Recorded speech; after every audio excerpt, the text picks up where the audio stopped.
মানুষের মধ্যে একটা বিচিত্র প্রবৃত্তি থাকে, অন্য সকলের বিষয়ে, তাদের জীবনের বিষয়ে, তাদের ব্যক্তিত্বের বিষয়ে, তাদের ভবিষ্যতের বিষয়ে অনুমান করা। এটা হলো অনুচিত।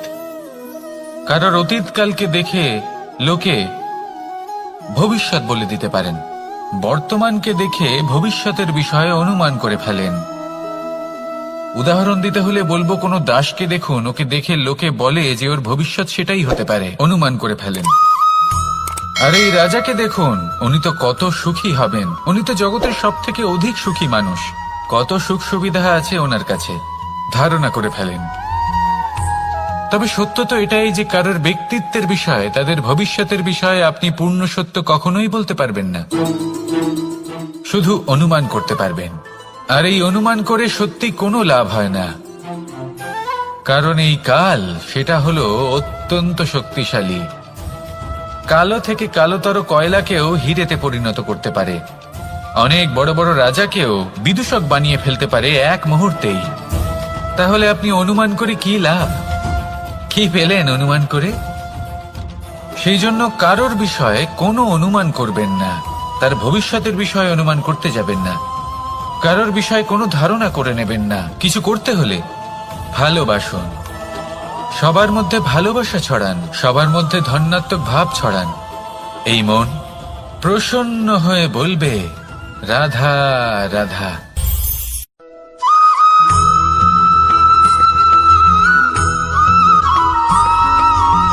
পঞ্চতত্ত্বের মধ্যে দ্বিতীয় তত্ত্ব হল ধরণী, ভূমি, যাকে আমরা ধরণী মাতা বলি। এই ধরণী ধৈর্য ধারণ করে, আর এর ওপরেই আমাদের সমগ্র সংসার নির্ভরশীল। কারণ এই ভূমি সহ্য ক্ষমতা রাখে, এর সহ্য ক্ষমতা হলো অপরিসীম। সন্তান যতই আঘাত প্রদান করুক না কেন, প্রেম পূর্বক সহ্য করে, আর তার বদলে অমূল্য রত্ন প্রদান করে। সন্তান যদি হাল চালায়, তাহলে তার বদলে তাকে অন্ন প্রদান করে। এটাই হলো ধরণী। এবার এর থেকে আমরা কি শিক্ষা পেতে পারি? এটাই যে কারোর জন্য কিছু করা বা কাউকে কিছু দেওয়া মনে কোনো কামনা ছাড়াই। আর এই কথাটা বুঝে যান, যদি কারোর জন্য কামনা না রেখে বা কোনো পাওয়ার আশা না রেখে কারোর জন্য কিছু করেন বা কারোকে কিছু দেন, যদি এটা আপনি শিখতে পারেন, তবে আপনি ভালোবাসতে শিখে গেছেন। আর সেই জন্যই এই ধরিত্রীকে মাতা বলা হয়। কারণ মাতা শুধু উনি নন যিনি গর্ভে সন্তানকে ধারণ করেন, মাতা তো উনিও যিনি জীবন বাঁচতে শেখান, যিনি জীবন বাঁচার উদাহরণ প্রদান করেন। তাহলে ধরণীর থেকে এই নিঃস্বার্থ ভাব শিখুন, নিঃস্বার্থ ভালোবাসা শিখুন, আর এই ভালোবাসার সাথেই বলুন, রাধা রাধা।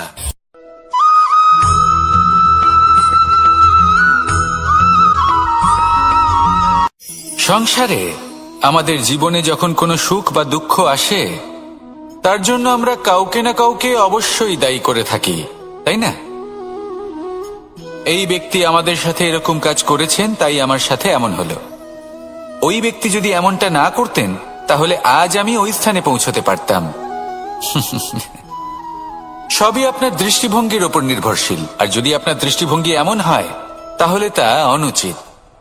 সত্যি কথা বলতে, এই সংসারে ভিন্ন ভিন্ন ধরনের মানুষ আছে। এটা আপনার উপর নির্ভর করছে কিভাবে তাদের স্বাগত জানাবেন। একবার ভাবুন, আমি আমার দুটো হাত সামনে নিয়ে এলাম, দুটো মুঠো খুলে দিলাম। দুই প্রকারের মানুষ আসবেন, কিছু না কিছু দিয়ে যাবেন। এই মুঠো যদি আমি বন্ধ করে দিই, তাহলে না কেউ আমাকে কিছু দিতে পারবে, না আমার কিছু যাবে আসবে। নিশ্চয়ই বুঝতে পারছেন এই দুই ধরনের ব্যক্তি কারা এবং তারা কি দিয়ে যান। আমি যদি নিজের মুঠো খুলে দিই, তাহলে কিছু ভালো মানুষ আসবেন, আমাকে আনন্দ, সন্তুষ্টি, জ্ঞান প্রদান করে যাবেন, ভালো অভিজ্ঞতা দিয়ে যাবেন। কোনো খারাপ ব্যক্তি যদি আসেন, তাহলে তিনিও খারাপ অভিজ্ঞতা দেবেন, যার থেকে আমি শিক্ষা লাভ করব। এই সব কিছু আমি লাভ করতে পারি। মুঠো যদি বন্ধ করে রাখি, তাহলে আমি কিছুই পাবো না। দেখুন, এই সংসারে প্রত্যেকের জীবন এইরকম। প্রত্যেকের জীবনে সবকিছুই আছে, ভালো খারাপ দুই মানুষই আছে, ভালো অভিজ্ঞতা আছে, খারাপ অভিজ্ঞতা আছে। নির্ভর করছে আপনার উপর যে আপনি কি করবেন, এনাদের স্বাগত কিভাবে জানাবেন, কার থেকে কি বুঝবেন, কি শিখতে পারবেন, আর কোন দৃষ্টিভঙ্গি নিয়ে অগ্রসর হবেন। এটাই নির্ধারণ করবে যে আপনার জীবন কেমন হবে। আসুন আমার সাথে ভালোবেসে বলুন, রাধা রাধা।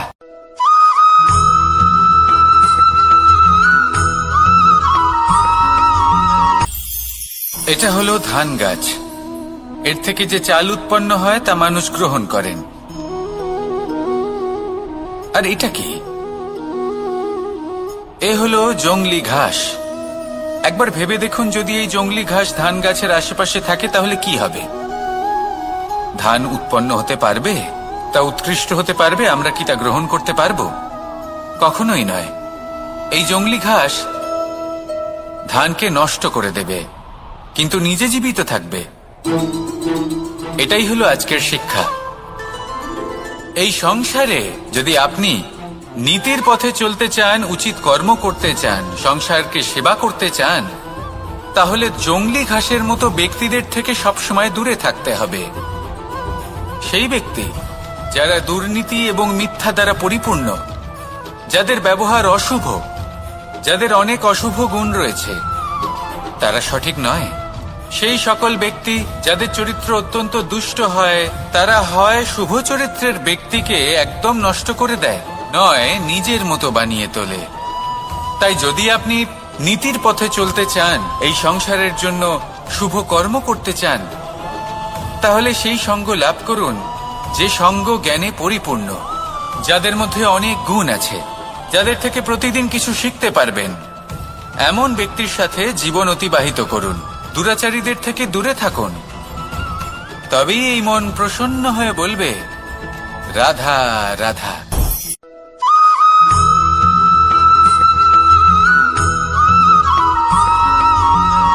মানুষের মানসিকতা এমন হয় যে সে যতটা করে আশা করে যে তার থেকে অনেক বেশি তার বদলে সে পাবে। দেখুন, সবকিছুই আপনার ভাবনা চিন্তার উপর নির্ভর করছে।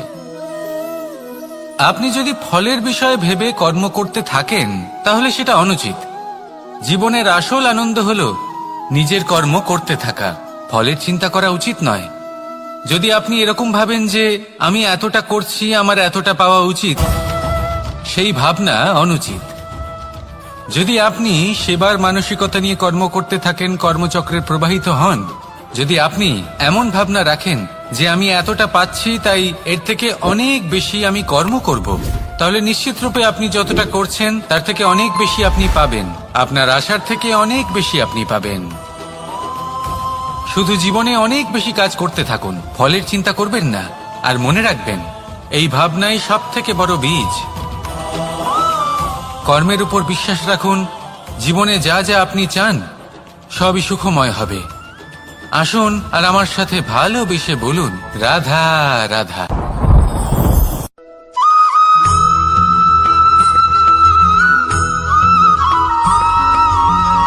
আপনি কখনো কোনো বাজকে নিজের বাসা বানাতে দেখেছেন? এই বাজ যখনই কোনো বাসা বানায় তখন উঁচু গাছের ডালে বা কোনো পর্বতের শিখরে বাসা বানায়, অনেক উচ্চতায়। আর সেখানে তার সন্তানও জন্মগ্রহণ করে। যখন এই সন্তানেরা জন্মায় তখন এই বাজ খুবই ভালোবেসে এবং খুব সাবধানে এদের পালন পোষণ করে। নিজের ঠোঁট দিয়ে তাদের ঠোঁটে খাবার পরিবেশন করে। কিন্তু যেই সেই সন্তানেরা হৃষ্টপুষ্ট হয়ে যায় এবং সেই কথা বাজ নিজে বুঝতে পেরে যায়, সেই বাজ নিজেই সেই বাসা ছিন্ন ভিন্ন করে দেয়। সেই সন্তান যাদের সবেমাত্র ডানা গজিয়েছে, কিভাবে উঠতে হয় তারা জানে না, সেই সন্তানগুলিকে উচ্চতা থেকে ঠেলে দেয়। সেই সন্তান প্রথমে ভয়ভীত হয়ে যায়। তারা সামনে মৃত্যুকে দেখতে পেয়ে ভয়ের কারণে তাদের ডানা ঝাপটাতে থাকে। আর সেই প্রক্রিয়াতেই সেই সন্তানগুলি উড়তে শুরু করে দেয়। এবার এই ঘটনায় আমরা কি শিক্ষা পেতে পারি?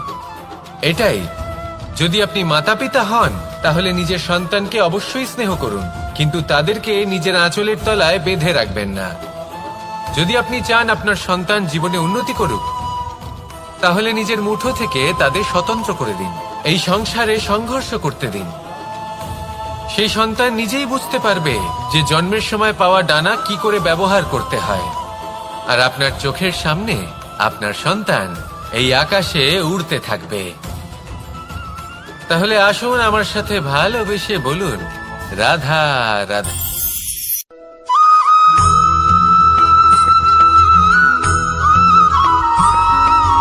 বসন্ত ঋতু, এই সময় মন আনন্দে ভরে থাকে। এমন মনে হয় যেন আমরা আকাশে বিচরণ করতে চলে যাই, কিন্তু সেটা তো সম্ভব নয়।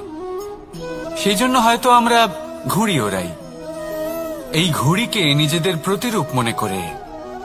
এবার অনেক মানুষ আছেন যারা ঘুড়ি ওড়ান, কিন্তু এই কর্মের সারমর্ম কি সেটা কজন বুঝতে পারেন?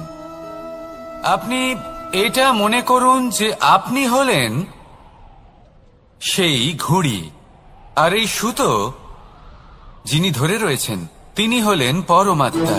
আর এই সুতো যেখান থেকে শুরু হয় সেই লাটাই হলো আমাদের কর্মচক্র। এবার আপনি নিজেই অনুমান করুন যে এই উড়ান কার ওপর নির্ভরশীল? পরমাত্মার ওপর আর আপনার কর্মের ওপর। যদি পরমাত্মা আপনার হাত ধরে থাকেন, আপনার সাথে থাকেন, যদি আপনি শুভ কর্ম করতে থাকেন, আপনি এই আকাশে উড়তে থাকবেন। কিন্তু কোথাও যদি পরমাত্মার সাথে এই বন্ধন ছিন্ন হয়, আপনার কর্মচক্র খারাপ হয়ে যায় বা থেমে যায়, তাহলে আপনার এই ঘুড়ি কেটে যাবে আর দূরে কোনো গাছের ডালে গিয়ে আটকে যাবে। তাই শুধুমাত্র ঘুড়ি ওড়াবেন না, তার থেকে শিখুন। পরমাত্মার সাহচর্যে থাকুন, সবসময় শুভ কর্ম করতে থাকুন, আর সবসময় এই আকাশে উড়তে থাকুন। আসুন আর আমার সাথে ভালোবেসে বলুন, রাধা।